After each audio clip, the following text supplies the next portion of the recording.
सत्पुरुष की आज्ञा। सत्पुरुष ने ज्ञानी जी से कहा कि ये ज्ञानी जी, काल पुरुष ने समस्त जीवों को फंसाकर मार लिया। सब जीव भटक भटक कर काल की फांसी में पड़ गए। कोई जीव मेरे लोक में नहीं आता। मैंने सुकृत जी धर्मदास को सत्य पंथ के प्रचार के लिए पृथ्वी पर भेजा था।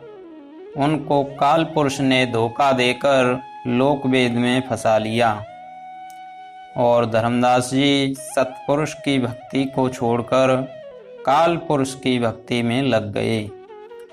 इस कारण आप पृथ्वी पर जाओ और सुकृत जी को चेता कर मुक्त पंथ पृथ्वी पर प्रकट करो। तब ज्ञानी जी सत्पुरुष की आज्ञा सिरोधार्य कर दंडवत प्रणाम करके सत्यलोक से विदा हुए। कबीर साहेब का काशी में प्रकट होना। संवत 1455 विक्रमी ज्येष्ठ सुद पूर्णिमा सोमवार के दिन सत्पुरुष का तेज काशी के लहर तालाब में उतरा। उस समय पृथ्वी और आकाश प्रकाशित हो गया। उस समय अष्टानंद वैष्णव उस तालाब पर बैठे थे। वृष्टि हो रही थी। बादल आकाश में घिरे रहने के कारण अंधकार छाया हुआ था और बिजली चमक रही थी। जिस समय वह प्रकाश तालाब में उतरा, उस समय समस्त तालाब जगमग जगमग करने लगा और बड़ा प्रकाश हुआ। वह प्रकाश उस तालाब में ठहर गया और प्रत्येक दिशाएं जगमगाहट से भरपूर हो गईं। और इस आश्चर्यमय प्रकाश को देखकर अष्टानंदी जी आश्चर्यवंत हुए।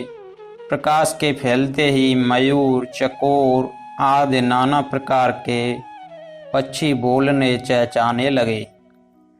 कमल तथा नील कमल के पुष्प लहलाने और भंवरे गूंजने लगे।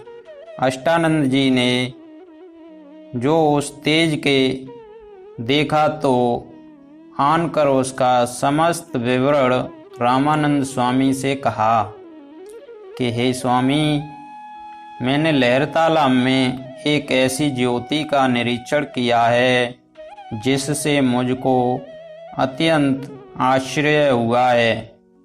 उस ज्योति को आकाश में उतरते और लहर तालाब में ठहरते देखा। जब वह प्रकाश उस तालाब में उतरा तब तालाब ज्योति से प्रकाशित हो गया। यह बात सुनकर रामानंद स्वामी ने अष्टानंद से कहा कि वह प्रकाश जो तुमने देखा था उसका कौतुक शीघ्र ही तुम्हारे देखने तथा सुनने में आवेगा। वह तेज बालक के आकार में हुआ। उस जल के ऊपर कमलों के पुष्पों में उतराने और बालकों के सदृश हाथ पांव फेंकने लगा।